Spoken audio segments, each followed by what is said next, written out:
Ya está con nosotros Hernán Rago y con un invitado de lujo. Está con nosotros Gustavo Guabri, él es fundador del estudio de grabación del Cielito, el primer estudio independiente y además el sello del rock, ¿no? ¿Cómo está, de alguna chicos? manera es uno de los representantes.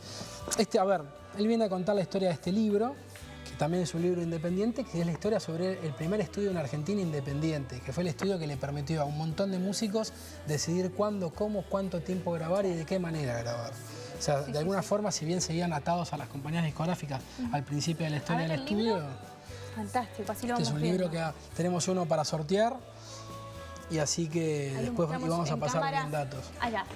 Sí. Bueno, Gustavo, me imagino los años y las historias y las anécdotas que hay detrás del Cielito, innumerables, ¿no? Pero, ¿cómo arrancó?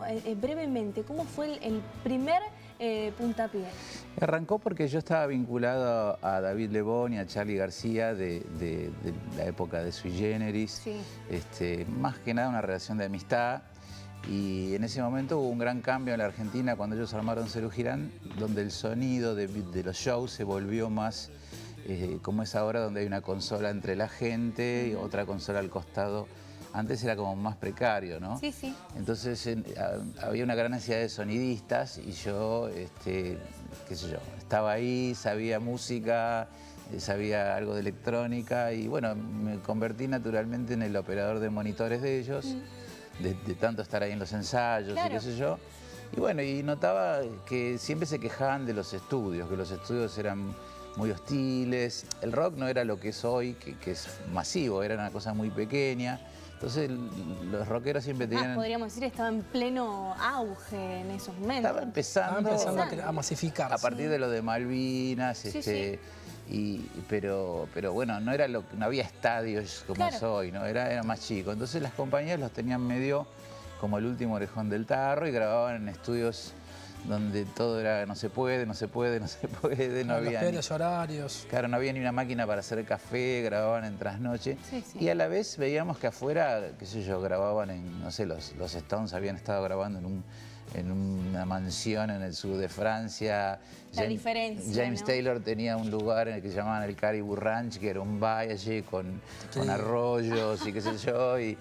Y bueno, había estudios en Ibiza, en África, y nosotros acá veíamos que la música que era para disfrutar, en realidad se producía en condiciones bastante duras. Que no se disfrutaba claramente, un momento de grabación, los que grababan esa música estaban sufriendo. Entonces siempre decíamos, ¿cuándo tendremos un estudio así, ¿no? Donde podamos grabar sin límite de horarios, sin presiones, y bueno, y a mí se me ocurrió que yo me había ido a vivir a Parque Leloir y empecé a armar un estudito. Pedro Aznar también tenía su estudito en su casa y bueno, empezamos a probar con Lebón a grabar algunas cosas, los temas que David incorporaba a Serú Girán, a veces venía Serú y también ensayaban y probaban cosas ahí. Y así se fue armando, se fue corriendo la bola de eso y todos querían grabar, apareció... Incluso se daba, porque estoy viendo imágenes acá del libro que la verdad son fantásticas, fotos que van, mientras me vas contando, voy viendo y disfrutando de cómo eran esos encuentros, ¿no? Entre un asado, entre una comida, ir grabando, sí, tal cual, era una cosa familiar, era como un grupo de amigos que se juntaban a comer un asado y en vez de jugar a la pelota, grabábamos, o sea, esa era la diferencia. Entonces, que yo estaba grabando David, Lebón y por ahí aparecía, no sé, Rinaldo Raffanelli o Pomo o Héctor Starr de visita y se incorporaban a la grabación y metían... Claro, y surgían cosas ahí. Claro, se componían temas, o sea, se empezó a crear una atmósfera que era realmente inédita.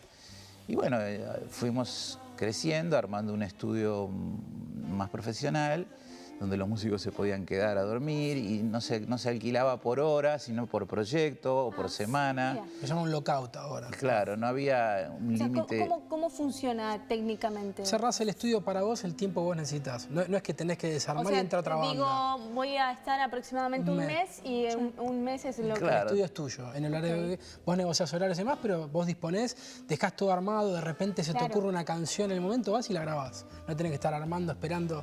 Es muy valioso y es Sin muy libre también. interrupciones. Claro, vos estás ahí terminando el tema y estás presionado porque está en el otro grupo que está Ya tengo esperando que te va. salir Eso no pasaba. Y la música necesita mucho de eso, de la libertad, de estar sin presiones justamente, ¿no? Exactamente, sí. Y aparte el músico, debe haber músicos que ante la adversidad rinden más o menos, pero al músico en general le gusta mucho más esa libertad, esa comodidad, Sí, fluir, y no tal tener cual. presiones y fluir, exactamente. Así que, tal cual. y Sigo viendo aparte, bueno, imágenes, es un está estudio donde bien. se grabaron cosas importantísimas y además un día se convirtió también en sello donde, por ejemplo, se lanzaron Los Ratones Paranoicos, un descubrimiento tuyo. Sí, sí, hay varios grupos que se lanzaron de ahí, Los Piojos, Los Ratones Paranoicos, La Mississippi. Sí. Acá estamos viendo imágenes. Todas de los bandas que le ratones. fue mal, Los claramente. Guasones, Los Estelares, todos esos fueron lanzamientos del Cielito Records como sello independiente. O sea que el estudio, además de dar esa posibilidad de grabar en esas condiciones, también empezó a producir artistas y a lanzarlos. Y después también se incorporaron al sello artistas ya consagrados como Spinetta, como Lebón, también Los Redondos, Sí. cuando empezaron ya a ser más convocantes, empezaron a grabar en Del Cielito y a publicar también sus discos por Del Cielito durante 10 años. O sea, hicimos toda la campaña de ellos desde que eran un grupo que llevaba 2000 personas hasta cuando llenaron Racing y de sus estadios. Acá estoy viendo una imagen donde está el indio, incluso en lo que es un alto, ¿no? Como dice en el libro, de la grabación de lo que fue La Mosca y la Sopa. Esto es 1991. Ah. ¿Qué Sí. recordás de estos momentos, por Y ejemplo? ahí estábamos comiendo fondue de queso. Me encantó. Que había hecho mi mujer o sea, yo vivía al lado del estudio, En la casa de adelante. era una cabaña adelante y ahí vivía con mi familia. Inicialmente el estudio se había hecho en esa cabaña, pero después construimos un estudio de verdad en el fondo del terreno, era un terreno bastante grande. Pero bueno, nosotros vivíamos ahí e invitábamos a comer a los músicos, no a todos, pero a los que terminaban siendo amigos, ¿no? Los más civilizados. dentro de todo. Claro, los que mejor se portaban. Y Yo sí. tenía una hija que yo tenía que cuidarla. Claro. Bueno, imagínate que en ese primer estudio, ya en la casa, antes de la construcción de lo que fue el estudio finalmente, por ejemplo, grabó Spinetta el disco Kamikaze, donde está el tema Barro Tal Vez, que si vos prestás atención se escuchan los grillos. Y eran grillos del parque de él, pues se grabó al aire libre. Todavía la autopista no estaba ampliada, no había tanto ruido ambiente. Entonces, esos grillos, ese ambiente que se escucha es Increíble. el parque de tu casa. Sí. No, Eso es libertad. de solo imaginarme de lo que es este lugar, y vos precisamente han sido testigos de las creaciones y de la cantidad de obras que hoy uno realmente admira y atesora. Sí, yo me siento muy afortunado de haber sido testigo y haber compartido esos momentos con todos estos grandes músicos que además estaban en la plenitud de sus vidas, porque eran jóvenes, todos tenían menos de 30 años. Digamos, a mí lo que me llevó a hacer todo eso fue justamente la inspiración que me daban ellos. O sea, lo que era estar con Charlie, lo que era estar con Luis Alberto, lo que era estar con León Gieco, en esa época donde ellos eran jóvenes y estaban llenos de energía y de ganas de hacer cosas, era realmente contagioso. Tremendo, sí. Y bueno, todo eso es lo que está reflejado en este libro de alguna manera. De acá veo, bueno, Piero, León Gieco, Celeste Carballo. Acá, Bárbara Sáenz y Violeta Gaubrí. ¿Sus hijas? Es mi hija y la hija de Julio Sáez, que después terminó siendo el manager del Indio Solari durante tantos años. Y bueno, la mamá de Bárbara era mi secretaria. Y bueno, Bárbara y Violeta son amigas desde que nacieron hasta hoy. Ahora ya las dos tienen hijos, son mamás. Sí. Bueno, hay una anécdota muy simpática con tu hija, que es cuando Charlie la hizo dormir. Ah, sí. No, me muero. Sí, eso fue en los comienzos, cuando Cerú ensayaba a veces ahí. Un día Charlie se quedó a dormir porque él no tenía auto, no manejaba. Era lejos. Claro, y se quedó a dormir y el estudio todavía funcionaba en la casa. Y entonces el dormitorio principal era la sala, había otro escritorio donde era el control y quedaban dos dormitorios, que uno dormía yo con mi mujer y el otro dormía Violeta, que era un bebito. Sí. Entonces Charlie se quedó a dormir ahí. Y a la mañana estábamos desayunando y me dice, la nena se despertó anoche. Y yo digo, pero boludo, me hubieras despertado, ¿no? Dice, no, le canté un poquito y siguió durmiendo. Ah, no puedo. Así que Claro, la dormía nena... con lujo, Charlie cantándole. ¿Quién se duerme con Aparte ese Charlie que, acunándolo, no? que sería tan interesante en ese momento, ¿no? Tan luminoso y tan, Sí, por tan supuesto. en manejo de sus poderes y capacidades, ¿no? Sí, realmente... ¿Cómo un era el personaje Charlie de ese momento que compartía con vos? divino, era una especie de hippie buenazo y súper enérgico también, súper inspirado, era increíble, qué sé yo, viste, ibas a la casa y te decía, mira lo que estuve armando anoche, y te tocaban el piano y era que yo, los dinosaurios, viste, se te ponía la piel de gallina de ver esa explosión de creatividad, ¿no?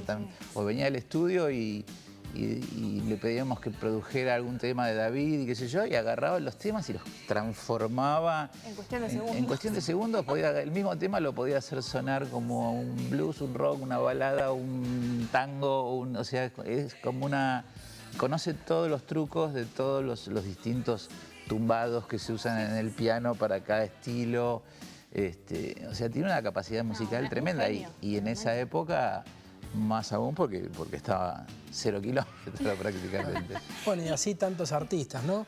Todo eso... Spinetta, ni me imagino también, bueno, todo esto está reflejado en el libro, porque uno acá en el libro no se alcanzaría el Todo lo que para se seguir puede hablando. reflejar está. Claro. Tal cual. Bueno, este libro lo escribió Candelaria Christoph, no lo Sí. escribió Gustavo, pero Gustavo es el protagonista y es como un libro de él de alguna manera, ¿no? Este libro, contanos un poquito dónde lo podemos conseguir. El libro es una distribución independiente que hacemos y se puede conseguir por la página de Facebook del Cielito Records, página oficial. Ahí se puede encargar y recibir a domicilio. Digamos, se puede hacer todo directamente. ¿Cómo es la actualidad del Cielito? Bueno, el Cielito yo lo vendí y el estudio se fue transformando. Hoy es otro estudio, tiene otro nombre. Yo ahora tengo otro estudio que se llama Del Infiernito, que está ahí cerca, en la misma zona de Parque Leluar, Sí. donde estamos grabando grupos. O sea, yo sigo activo haciendo grabaciones, que es lo que más me interesa. Por ahí no son tan legendarias por el momento, pero en algún momento... ¿Quién te Tampoco dice? estas eran muy legendarias Claro. Sí, todavía. pero en el momento era todo Claro. una curiosidad, ¿no? Sí, la música tiene eso, que es como los whiskies o los buenos vinos. Con el tiempo, si tienen buena materia bien prima, hechos. Sí, sí. si están bien hechos, se ponen cada vez mejores, Tal ¿no? cual. Aparte marcaste tendencia en el barrio, porque empezaste con Del Cielito y después ahora tenemos Luz Bola, el estudio del Indio, Claro. muy cerquita de ahí, que te robó la chica que cocinaba en el estudio. ¿Cómo es esa ¡No! historia? Marta. Marta, que era famosa por cómo cocinaba, Sí. Divididos, ahora del Infiernito. ¿Cuántos estudios más hay? Sí, por ahí? Miguel Cantilo tiene también una Cantilo. casa. Nada, Sí, se sí, fueron sí, todos para allá porque de seguro creyeron que ahí había algo. Es como el Malibu de Buenos Aires. De alguna Gustavo, manera. realmente un placer tenerte con nosotros en el living. Muchísimas gracias. No, muchas gracias a ustedes por invitarme. Hernán, como siempre, un lujazo placer. en el living de M20. No se olviden de contactarse con Del Cielito para conseguir este libro. Yo la verdad que vi algunas imágenes y ya tengo ganas de leerlo por completo. Muchas gracias por haber estado con nosotros, chicos. Gracias. Un placer total.